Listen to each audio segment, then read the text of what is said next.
Welcome to the Strength Coach Collective presented by Samson Equipment. I'm joined tonight by Riley Allen, Assistant Strength and Conditioning Coordinator of Ole Miss Men's Basketball. I'm your host, Matt Tometz, and how are you doing tonight? Doing great, man. Nice to meet you finally. Yeah, I'm glad that this all worked out and we can talk some shop and share some experiences. So for those who are not familiar, could you please give a brief background about yourself? Yeah, absolutely. Like you said, I'm at Ole Miss now. Ironically, that's my alma mater. Grew up there, moved there when I was 11 to Oxford, Mississippi. So did high school, college, and graduate school there. So back home of sorts, and then, kind of bounced around internships, we're strength conditioning. That's kind of the deal. You're going to have to volunteer usually at least once and even more times, more than that. So interned first at Middle Tennessee University under Jason Spray there. That's how I met Coach Kermit Davis, who's our head basketball coach.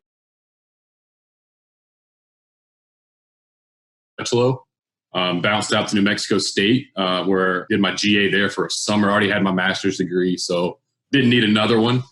Eastern Illinois after that, went with Kim Dameron, who was was an assistant coach, football coach at Ole Miss, before he went to Eastern Illinois. Had a couple stops in between that, but had a familiar connection there. So I was the head football guy there for a year. And then from there, went back to New Mexico State, actually, as the top assistant. And then to Mississippi State, actually, as football, ironically. Had an 8-month stint there. And then off to St. Louis University for 2 years as an assistant athletic director, and now back to Ole Miss. So well-traveled pretty early, but it's definitely been a great ride and great journey and part of why I got into it. Fantastic. Yeah, definitely being all over the U.S. and a bunch of different sports and conferences and everything along those lines must be very interesting to kind of compare and contrast and reflect on experiences, which hopefully we'll do in the next hours. So what's the coolest story you have thus far? So if you had to tell one story about your coaching career, what would it be? That's a tough one. It's kind of two stories, so I'm going to kind of go off here a little bit. One was being at New Mexico State and working with Pascal Siakam the year he got drafted. I actually left in January, right before Martin Luther King Day, to go to Mississippi State. So I didn't finish the conference season, but had in the off season in the non-conference. So that was good, to kind of go through that process. Then fast forward to I guess it's been a year ago now. Terrence Davis from Ole Miss goes undrafted and winds up at the Raptors with Pascal. So, having, the two guys that are in the NBA that you've had be on the same team and both be just such genuinely good people. And in that organization that the way they operate, it's been, that's been the cool story, I guess. It's just seeing both those guys develop the year they got, went to the league. But then also just, two of the hardest workers I've ever had being on the same team. And again, just being such great people. That's been really, really cool to see. And ironically, I turned 30 this year, March 28th. And the Raptors were playing at the Grizzlies. And Memphis is about an hour from Oxford. And I was going for my 30th birthday to see those guys play and see them after the game. And then the virus, obviously controlled everything at this point and kind of messed that up. But I thought I was going to have a pretty cool 30th birthday. But then it didn't wind up happening quite that way. Double the opportunity to get some tickets. So yeah, absolutely. It's super cool, especially at those bigger schools when athletes have more of an opportunity to go play at the next level. But being able to talk with so many people in this field, how close they are to professional players and coaches and everything along those lines, and getting to hear little stories about how kind they are and the small things that they do, that these pro athletes that we think are, on this big grand stage are actually real humans too. So it's cool that people I know and we know those people. So you've been all around the U.S. with different colleges. And assuming that everyone eventually at some point in time wants to make it to a Power 5 or a pro team, you being back at Ole Miss, where you grew up, went to school, everything along those lines. Now, although SLU, for example, your most recent school, your biggest role, the A-10 is still very competitive. Making that transition from a smaller D1 now to a Power 5, your dream school, what's been the biggest adjustment, surprise, misconception, kind of just about that jump? And what would you tell coaches at smaller schools currently that are trying to make that jump one day? Going from SLU to Ole Miss wasn't as big a jump for me because I'd been at Mississippi State prior. But, it's kind of, Coach Decker at New Mexico State tells you all the time from internships all the way up is it's the same job. The logo changes and the school colors may change. But, the day, that new paycheck, all that stuff may be exciting. But, after the newness, if you will, wears off in the first month, it's the same job. So that would be the biggest thing, having more resources, obviously. Being at the Power 5 is obviously a big deal, but I think it's important really, spending time more specifically for me at Eastern Illinois, learning how to get away with less. I mean, we had one set of dumbbells from 5 to maybe they were 120s. And I'm lifting 30 football guys at a time, 25 to 30. So I started doing a lot of single arm dumbbell press, single arm incline. And then the more I got into it, you're kind of getting free anti-rotational work, if you will, with your pressing. And now that's kind of a staple in my program. And it just happened from not having enough, at the time.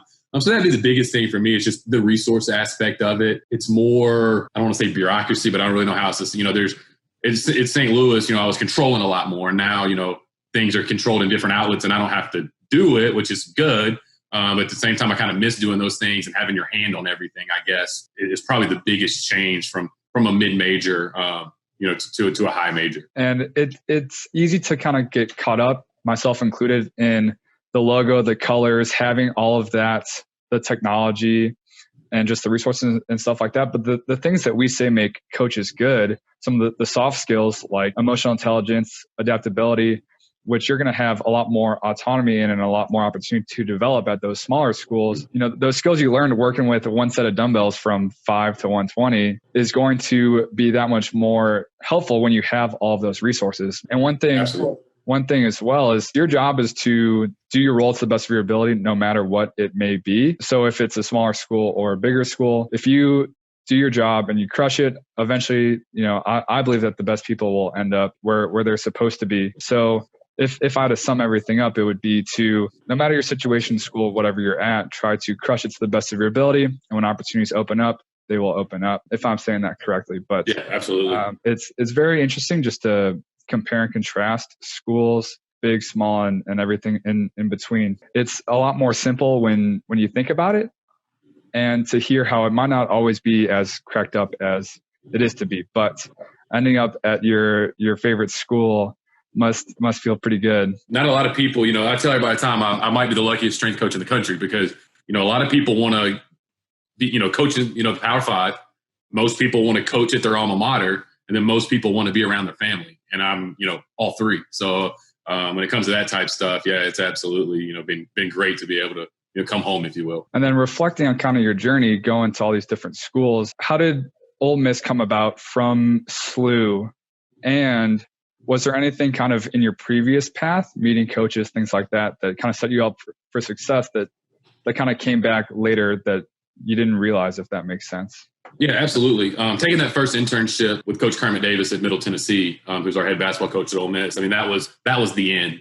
And it just, I tell people all the time, I said it before this happened, like, you just never know who's watching. You never know, you treating somebody well or going the extra mile, if or when that's going to pay off for you. You just never know. So, going to Murfreesboro and I finished one semester of grad school. I graduated in 3.5 years from undergrad. So my spring semester, I started grad school. That summer, I went and did that internship, and, I may have had, $1,500 to my name or something, and having to pay for another apartment, but yet I own a house back in Oxford. You make all these sacrifices to get into the business, but that was the big one. And then secondly, I think most people in our profession are very good at building a network.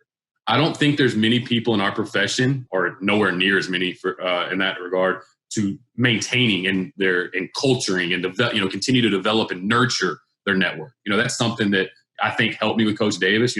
Every 2 or 3 months, maybe twice a year, depending, I'd shoot a text or a phone call. It didn't matter if he didn't answer or not. He saw my name on his phone. Put a handwritten letter in the mail, thanking him for the internship, texting him after big wins. Maybe he didn't get back to me, maybe he did, but just constantly developing and maintaining your network, not just building it, send it to the wayside. It's not, it doesn't work that way. So I would say that was the biggest deal, is A, taking that internship, but then B, really developing and continuing to nurture that network would be how it kind of led me from St. Louis to Ole Miss. Knowing that you never know where people are going to end up and who they know and everything along those lines, definitely crushing your role to the best of your ability, but also just doing it out of just being genuine. And people can see kind of when you're using them, mm-hmm. or when it's coming from a genuine place, kind of like I said. So if you're a good person, you're doing things for the right reasons.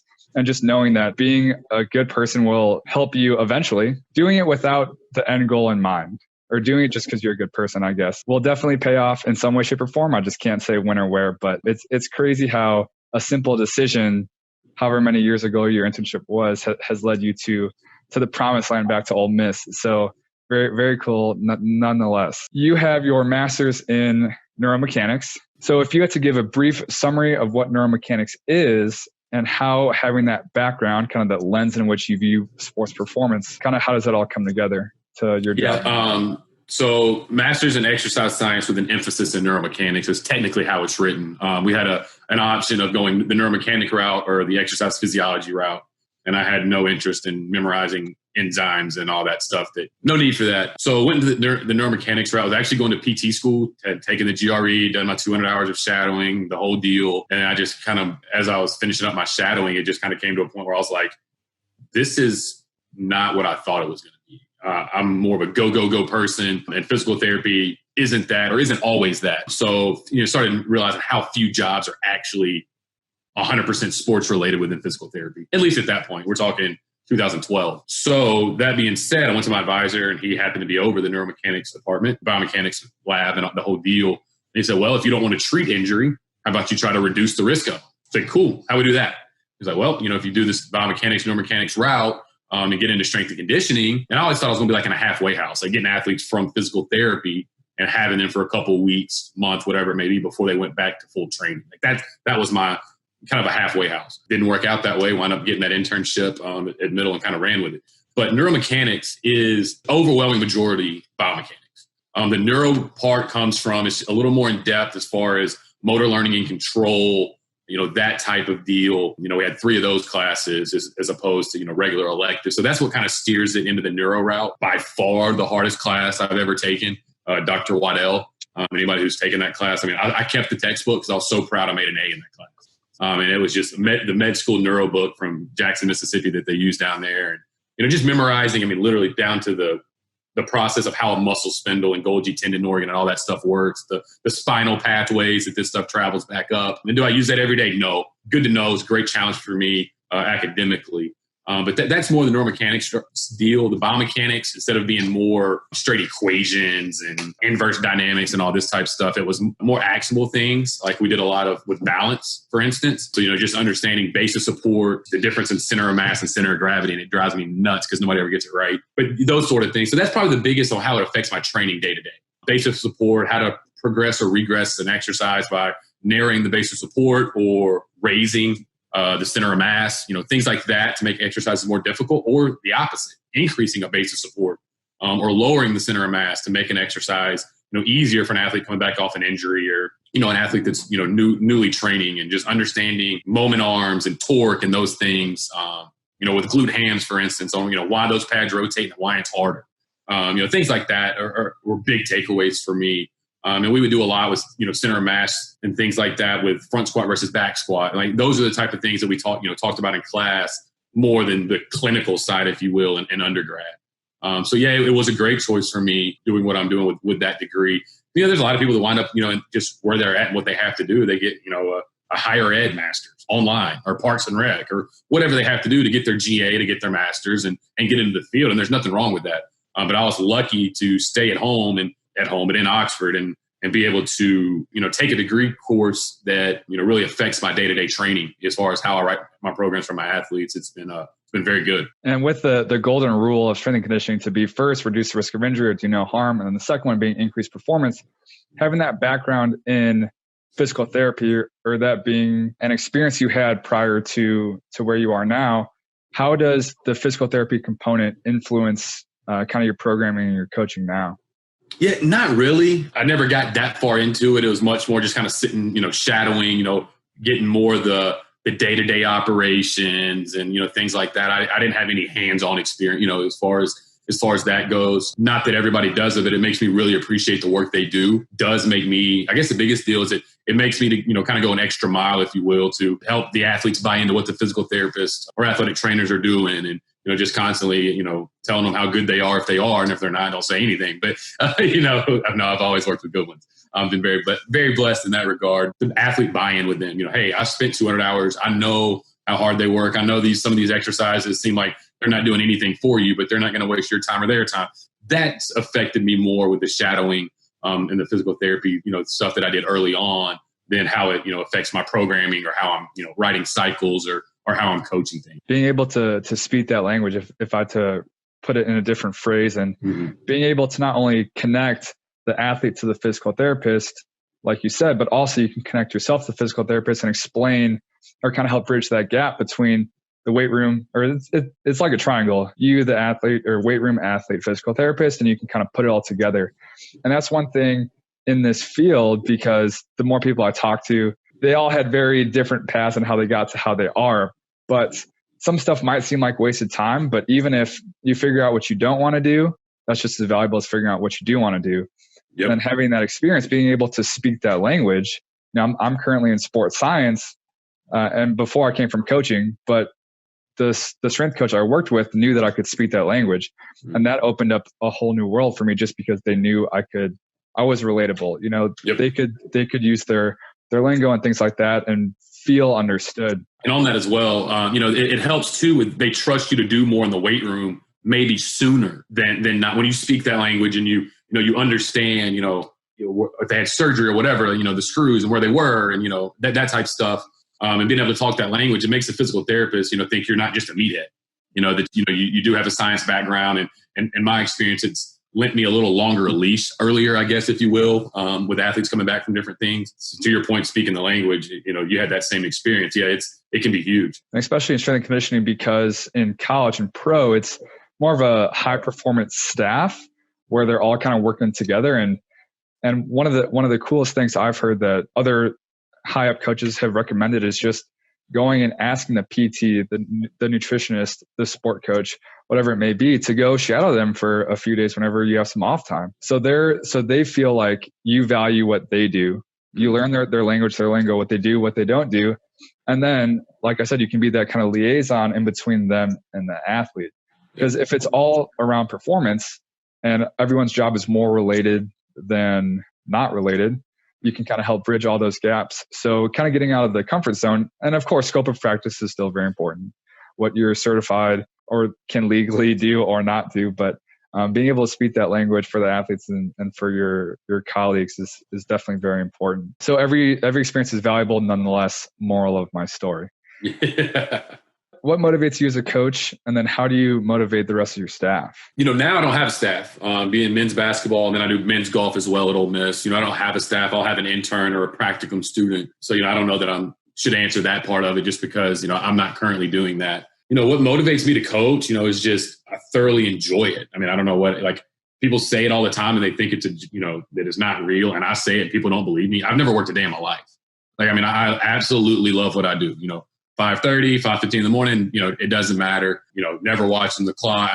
Things like that. It's just, I've never worked a day in my life. So, that's what motivates me. Is it, people say, I feel like people throw the word passion around too much, too easily. But it really is a passion of mine.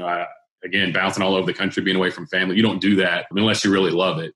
So, that's my biggest motivation, is just seeing loving what I do, seeing the athletes kind of be a little unsure early and then buy into what you're doing with them. And then they see the results on the field or court of play.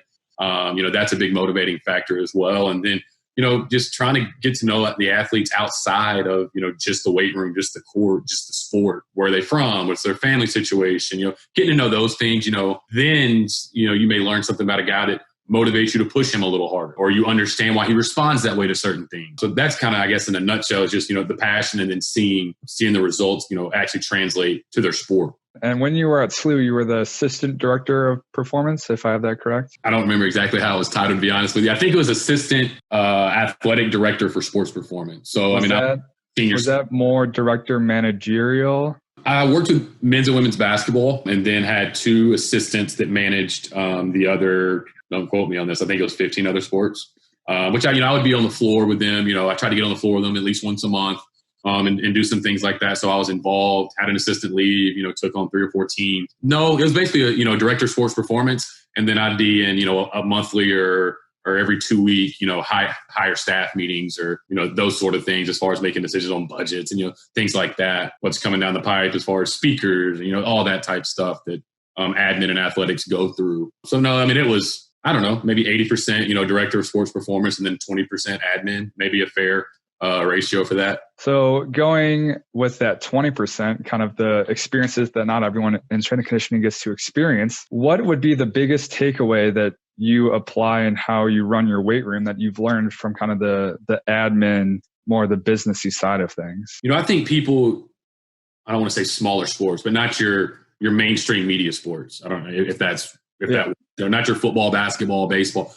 Some of your still Olympic sports, still important, but how invested, those coaches aren't making $5 million a year or whatever, or $300,000 a year. Some of those coaches are making $50,000, $60,000, even as head coaches. So just understanding how much, again, overusing the word passion, but just how passionate they are about their sport for the app. They work similar hours as some of, much higher paid sport coaches, and how much they really care about their sport.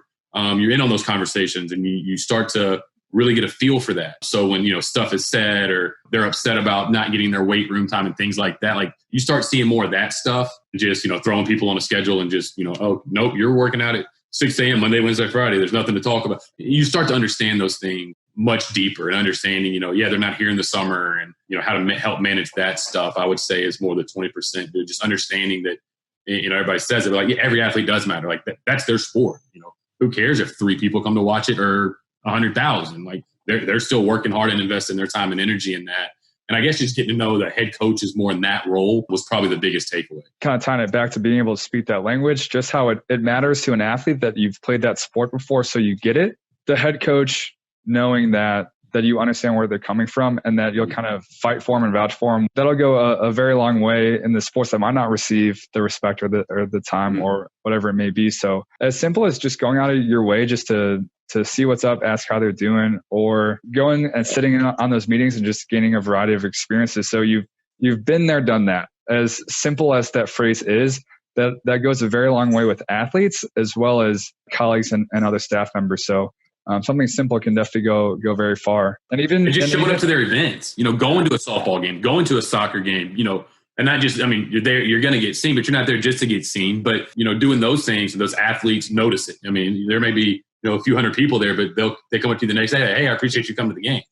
Things like that, and that go a long way too. And that was one of my goals there, was to try to get to, whatever sports were played in that semester, trying to get to at least one event for every sport. Now, it didn't always happen. You've been in strength conditioning. You understand how the hours are and how busy you can be. That was, the genuine intent. And going back to genuine intent, like how simple is it to make it to one athletic event for, every team you work with? In the grand scheme of things, I think that's pretty possible. I don't know everyone's schedule, but if you're intentional about what you do and you're doing it genuine intent, like you said, like it'll go so far. And people, I feel like they can get so caught up in wanting to do the grand, crazy things when it's like your role is to be an S&C coach and then support your athletes and staff. And it's like, how can I do that the most efficiently, effectively? I think that's a very actionable thing, which we'll get to later, but a very simple thing. And it really does go a long way. I would definitely agree. So what do you do to create buy-in with your athletes and staff? Buy-in being kind of like a big buzzword nowadays. It is a big buzzword. Kind of the old school deal where, an athlete doesn't care what you know until they know that you care. So, that's a lot of it too, coaching every day. Like I've never had a bad day on the floor. It's just, I'm the same guy every day. That helps a lot, just being consistent, not having ebbs and flows and highs and lows as far as your energy level or, what's the standard of the back squat, if you will, and that's the standard is what the standard is. And that's Coach Don Decker at New Mexico State. And I'll take that with me forever, but, just not letting that waver. I think that they understand that you're serious about what you're doing. You're not, just a fitness instructor, if you will, just showing up, putting them in there, putting them through things. That everything we do matters, and it matters for this reason. So holding the standard and then explaining why we're doing and, and how that's, helping them. I think that's a lot. And then one that I think, and I was a little bit like this when I was younger, just getting in the business, like a second position clean pull from the hang. I'm not calling that to an athlete. Makes them feel dumb. They don't know what it is. So for us, it's an RDL clean pull. They know what an RDL is. They know what a clean pull is. Explaining to them what they're doing and why it's helping them, but not being overly fancy with your terminology. Who cares? If they know what it is and it's execute. Now, you and I sit down and talk, I may talk in completely different terms, but I think that's an underrated portion of buy-in is them understanding what they're doing, why they're doing, and kind of the terminology of why it's called what it is. I think that's something that's, probably a little undervalued, but those are the kind of the 3 things that I try to do on a daily basis for buy-in. Yeah, speaking that language, whether it's a whole new set of terminology for someone in a different field or speaking that language, either turning it up or turning it down, if it's someone within your space. And I will be the first to admit that when I first got into coaching, I brain dumped. I loved that I knew stuff. I knew that I loved the whys. And just I was so passionate about it that I just wanted to tell anyone and everyone, all of my athletes at all points in time during the session, the whys and all of this fancy stuff. I guess it might be like an indirect ego thing, just wanting to show how much you know, but taking a step back and being like, what's going to resonate the most with the athlete? Because at the end of the day, that's what we're here to do. So being able to figure out, being adaptable in your words, all with the coaching, but also with your words. And some athletes, this is kind of getting into the conscious coaching of Brett Bartholomew of like the different athlete archetypes, but some athletes are going to want to know the whys, the every little detail about it. And some athletes, you tell them the exercise sets reps and they're going to go do it. Yep. So it's using that emotional intelligence, coaching intelligence, whatever we want to call it, to figure out how to communicate, the best with the athlete. But going back to what you first said about consistency, I think that is a big thing with college in this example. They have so much going on with school and the sport, and if it's an outdoor sport with the weather and all of this stuff, knowing that the weight room is going to be a consistent energy, a consistent standard, what they're going to get all the time, that is going to go a very long way to have something a little bit more consistent in their routine. So in your opinion, strength and conditioning as a whole, what do you think S&C needs to do to move the industry forward as a whole just to become better? And like I hit on earlier, the volunteer internship, especially on Twitter, you see coaches going back and forth about, well, I had to do a volunteer internship, but now they're getting paid, or now they should be, or they should not, because I didn't get paid. I think having some type of support system financially for volunteer interns, whether that's, equipment budgets are lowered a little bit and minimum wage or, whatever, just trying to help people get into this field. I feel like we lose out on, some coaches that would be very good in our field just for financial reasons early on. Now I understand every school can't do that. And that's part of the problem. And I don't know what that answer looks like as far as solving that, but just trying to create more opportunities where people can actually, live while they're getting into the field. I tell people all the time, they come interview for internships. And we start talking about, what it takes to really make it in this field. And there's quite a few of them that kind of look like, this ain't for me. I thought I was going to come in, coach athletes, be able to put my hands on them every day, and I was going to have a job in 3 months. Like, that's not how it works in this field. But at the same time, it's so saturated. I can post a volunteer internship and I'll get minimum 50 applications. I posted an entry-level position at St. Louis for 3 days and there's 120 applicants. It is the bottom entry-level position. And you're just like, it's so saturated. Well, if you won't do it for free, it's easy to find somebody who will. So, that's kind of one of those deals where it's chicken before the egg or, whatever you want to call it on how do you solve that problem. That to me, as far as moving this field forward. And then one thing that's gotten a lot better, in my opinion, in the past couple of years is just coaches opening up and talking shop and saying, telling guys what they do, how they do it. I know when I first got in it in 2012, that summer was my first internship, workout cards from different programs were like trading cards. Like, I'll give you school A if you'll give me school B, but you can't tell nobody I gave it to you. And it was like, this big super secret. I mean, we're all doing 99% the same thing, just how we do it, obviously. But that was a big deal. I'll give you my program, but you can't give it to anybody else.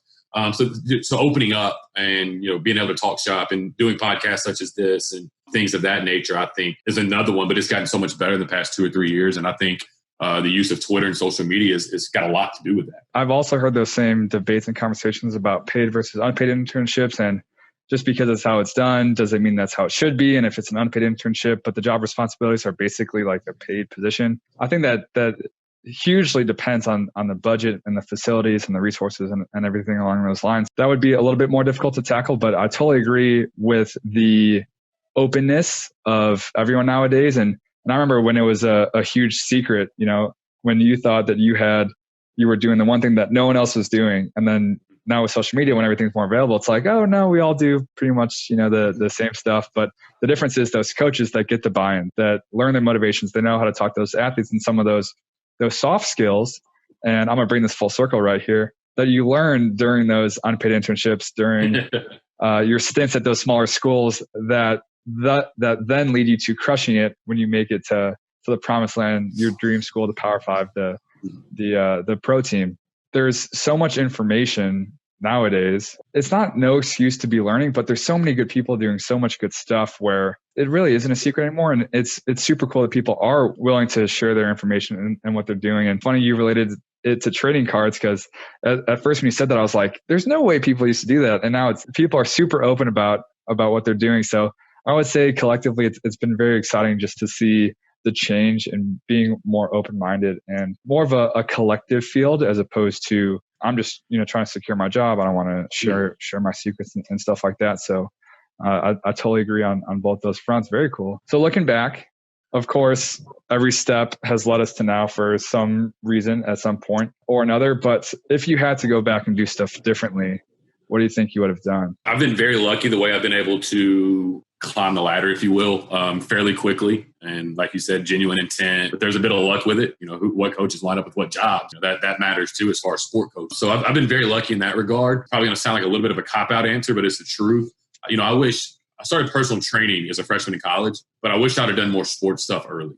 Like I wish I would have started, trying to volunteer and trying to, maybe even get into high school, as a freshman or sophomore in college. But again, I was going physical therapy, so that wasn't really important to me. But, looking back, if I could have made that decision coming out of high school that this is the route I wanted to go, that's one thing I would have liked to get on. Because you're talking about learning stuff at a lower level Division I, trying to make things where, go to some of these high school weight rooms. Like you're having to figure stuff out. So that's something probably I would have liked to do is, early on, freshman, sophomore in college, get involved with some high schools or junior college or whatever may be available to you in your area.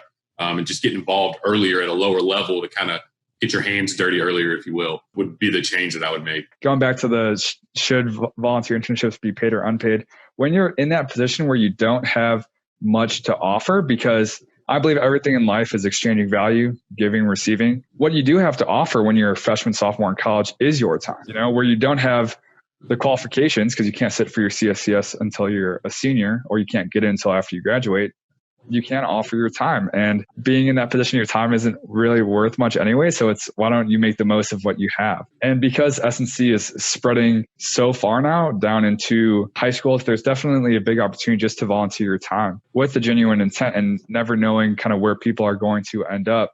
You crush your role. That's when all it takes is one person. Whenever you ran into Coach Davis, correct, the current Ole Miss coach, you had no idea he was going to end up back at your dream school. Never. Had no idea. But you took care of your opportunities day in and day out, and you were, genuinely a good staff member to all of your colleagues and to your athletes. And I'm not going to guarantee that happens to everyone. It's very fortunate that it happened to you, but I think it happens more often than not. But if you just take care of your responsibilities, you're consistent, definitely. Yeah. And then on the unpaid internship thing, talking about value and what you can bring, I think that it's extremely important that it's reciprocated. So, if you come volunteer for me for a summer, what am I giving back to you? Yeah, obviously the experience. Yeah, the knowledge you gain, the program trading cards you get, if you will. But, I think supporting those interns after they're gone. So whether it's getting them a job then, down the road, anybody that's ever interned with me knows they can pick up the phone and call me. And if I don't answer, I'll get back to them. And just being a support system for them, going out of your way, trying to help you, help them get jobs. I mean, I've cold called coaches, didn't even know them, try to get an intern at GA or whatever, but going the extra mile to help them to make that experience. Yes, worth it while they're there, but they understand that they're getting a true mentor and another piece of the puzzle for their support system to really try to get their career off the ground. Obviously they got to do a good job, and, you're putting your reputation, on, stamping it on them.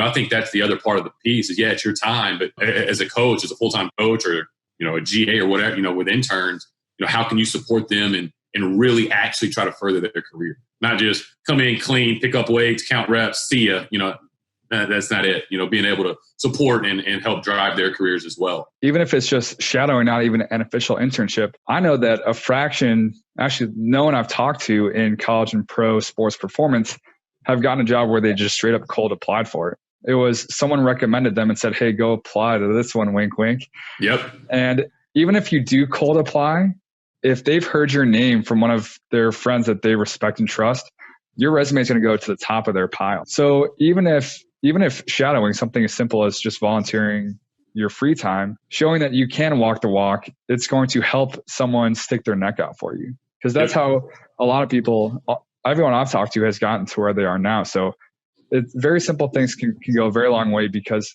having someone that will do that for you will go way farther than being perfect on a piece of paper. Yep. No question. No question. What is one thing or multiple things, actionable things that the listener can do tomorrow to start becoming better? Well, I think I already shot my shot on that one, and that was going to be maintaining your network. I think that's something actionable that, even as intentional as I try to be about it, I can be even better with it. So, that's a big one. I think that's one you probably don't hear very often. Everybody's going to say, well, read a book a week or do your program that you're making your athletes do. And there's a lot of truth into those as well. But as far as actionable, and I'll just continue to drive that point home, is, build a network and maintain it. Because, even coming full circle to the internship deal, the network that I maintain is what helps get them jobs. That kind of all, comes together, if you will. But that's a big one for me. And I hammer my interns with it. Younger coaches that I still kind of mentor in the business, even if they, just met with them. I used to keep an Excel sheet. I had an Excel sheet that had, talk about sharing things that people didn't used to share. I kept an Excel sheet, and on the bottom tab, it was, football, basketball, baseball, whatever sports I'd worked with. And then I had all the coaches that I'd worked with, strength coaches or sport. And then I would put the date, the last time I contacted. And if they said something like, yeah, my daughter just had a baby or whatever, I would put a note in there. So next time I called them, it would be, oh yeah, so how's so-and-so's baby doing? So, I was meticulous and intentional. I would keep using the same words over and over, but I was intentional about maintaining that network. So, it kept a log of it. It went over the top. It was like 2 or 3 bullet points per. Was it a call, text, email, handwritten letter? What was it? What did it say? Things like that. So next time you called them, it's not say, hey, calling to call again. So you had things to talk about as well. So that would be my actionable, is try to become very intentional about maintaining your network and how you're going about it. That is so funny you mentioned that, because I literally have an Excel sheet as well about what date it was, what the mode of communication was. And then I actually just made like a little counter of how many days has passed since the last time I talked to them to today.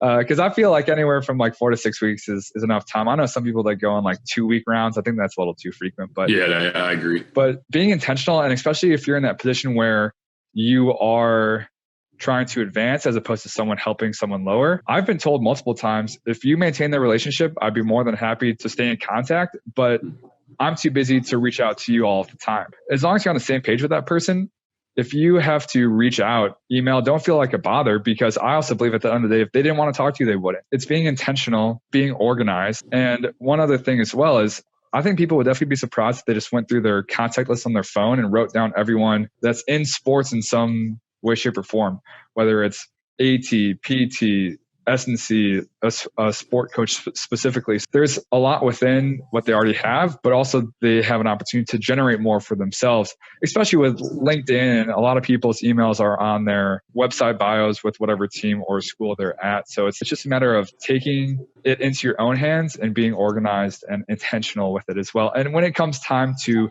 be genuine and walk the walk, that it's genuine, like I said. So I think that's very important, that is not as spoken about as I think it should be.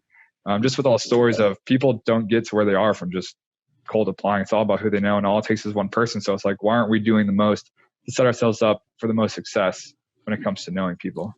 Yeah, and I think too, as far as that networking deal, something I don't think young strength coaches, interns, GAs, first or second year assistants hear enough is, it's not just networking with sports coaches. It's not just networking with strength coaches, former, buddy interns that you intern at here or whatever. All that stuff's great. And the admin level, that's probably another thing I should have mentioned earlier about, being in that admin level. Like for the St. Louis job, Chris May, the AD at St. Louis, was calling, several ADs, and he called Mario Mocha at New Mexico State, said, hey, I'm looking for a director. Do you know anybody? He's like, yeah, let me get back to you. So, if I wouldn't have had some semblance of a relationship with the AD at New Mexico State, I probably never would have got the St. Louis job.